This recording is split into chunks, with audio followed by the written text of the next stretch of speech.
This is a Korea National Open University recording, read by Paul Matthews, The Pearl of Love by H.G. Wells. The Pearl of Love.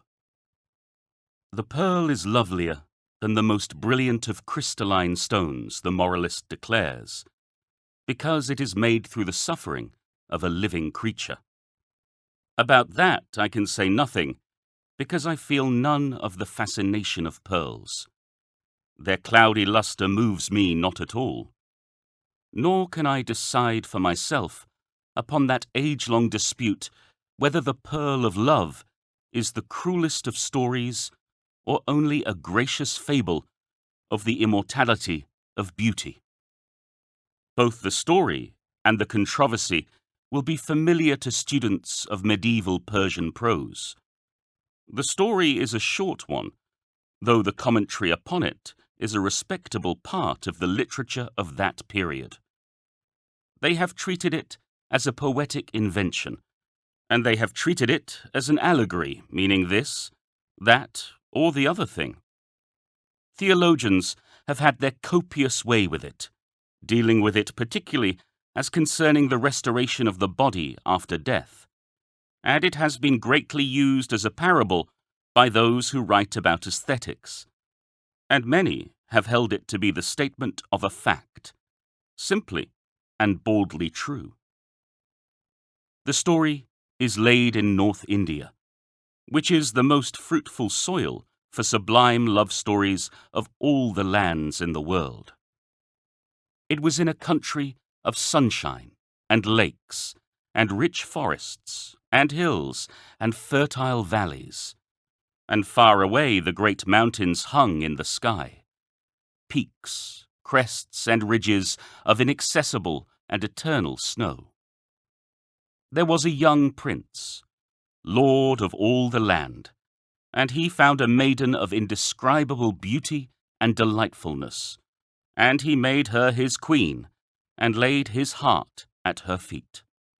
Love was theirs, full of joys and sweetness, full of hope, exquisite, brave, and marvelous love, beyond anything you have ever dreamt of love. It was theirs for a year, and a part of a year, and then suddenly, because of some venomous sting that came to her in a thicket, she died. She died, and for a while the prince was utterly prostrated. He was silent and motionless with grief. They feared he might kill himself, and he had neither sons nor brothers to succeed him. For 2 days and nights he lay upon his face, fasting, across the foot of the couch which bore her calm and lovely body.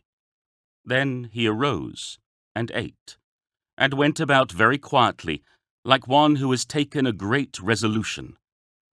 He caused her body to be put in a coffin of lead mixed with silver, and for that he had an outer coffin made of the most precious and scented woods wrought with gold. And about that there was to be a sarcophagus of alabaster, inlaid with precious stones. And while these things were being done, he spent his time for the most part by the pools, and in the garden houses, and pavilions and groves, and in those chambers in the palace, where they two had been most together, brooding upon her loveliness. He did not rend his garments, nor defile himself with ashes and sackcloth, as the custom was, for his love was too great for such extravagances.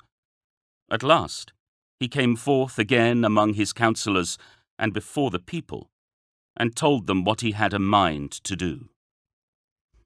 He said he could never more touch woman, he could never more think of them, and so he would find a seemly youth to adopt for his heir and train him to his task, and that he would do his princely duties as became him, but that, for the rest of it, he would give himself with all his power and all his strength and all his wealth, all that he could command, to make a monument worthy of his incomparable dear lost mistress.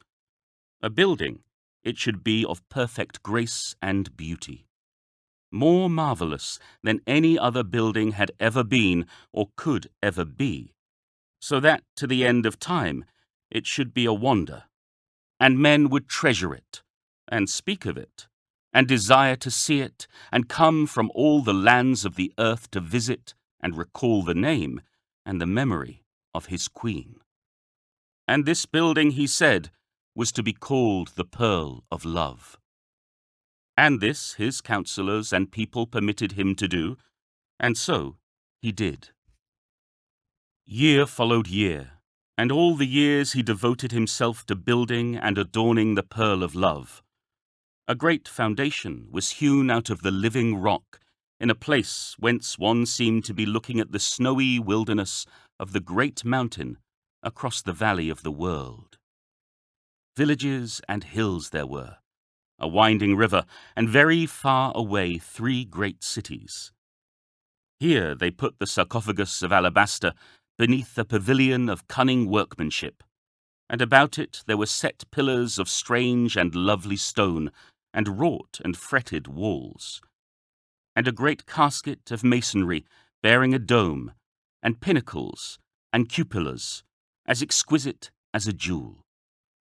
At first the design of the Pearl of Love was less bold and subtle than it became later.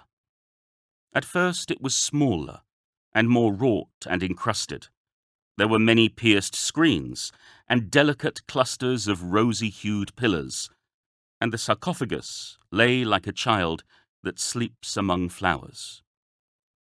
The first dome was covered with green tiles, framed and held together by silver, but this was taken away again because it seemed close, because it did not soar grandly enough for the broadening imagination of the prince.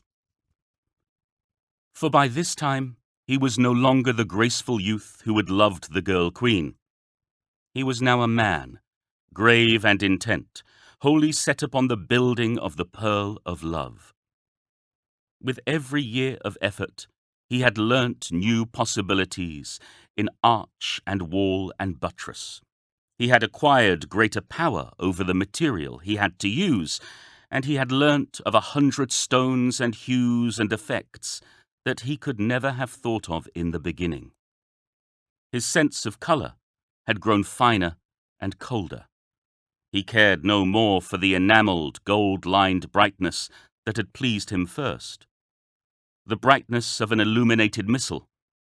He sought now for blue colourings, like the sky, and for the subtle hues of great distances, for recondite shadows and sudden broad floods of purple opalescence, and for grandeur and space. He wearied altogether of carvings and pictures and inlaid ornamentation, and all the little careful work of men. Those were pretty things, he said of his earlier decorations, and had them put aside into subordinate buildings where they would not hamper his main design. Greater and greater grew his artistry. With awe and amazement, people saw the Pearl of Love sweeping up from its first beginnings to a superhuman breadth and height and magnificence. They did not know clearly what they had expected, but never had they expected so sublime a thing as this. "Wonderful are the miracles," they whispered, "that love can do." And all the women in the world, whatever other loves they had, loved the prince for the splendour of his devotion. Through the middle of the building ran a great aisle, a vista, that the prince came to care for more and more. From the inner entrance of the building, he looked along the length of an immense pillared gallery, and across the central area from which the rose-hued columns had long since vanished, over the top of the pavilion under which lay the sarcophagus, through a marvellously designed opening to the snowy wildernesses of the great mountain, the lord of all mountains, 200 miles away. The pillars and arches and buttresses and galleries soared and floated on either side, perfect, yet unobtrusive, like great archangels waiting in the shadows about the presence of God. When men saw that austere beauty for the first time, they were exalted. And then they shivered, and their hearts bowed down. Very often would the prince come to stand there and look at that vista, deeply moved, and not yet fully satisfied. The pearl of love had still something for him to do, he felt, before his task was done. Always he would order some little alteration to be made, or some recent alterations to be put back again.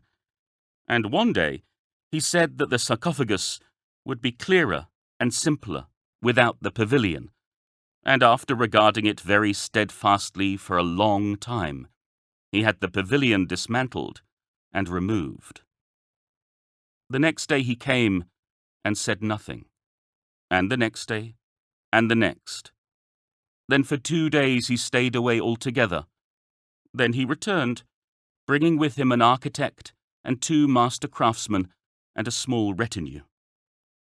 All looked, standing together silently in a little group, amidst the serene vastness of their achievement.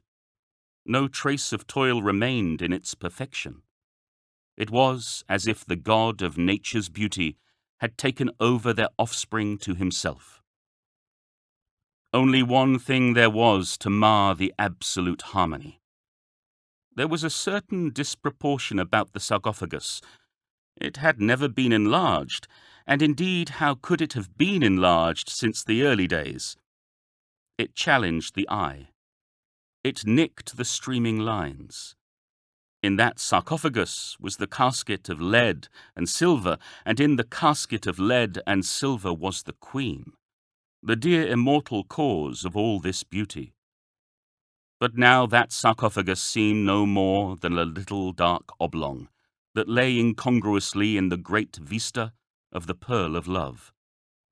It was as if someone had dropped a small valise upon the crystal sea of heaven. Long the prince mused, but no one knew the thoughts that passed through his mind. At last he spoke. He pointed.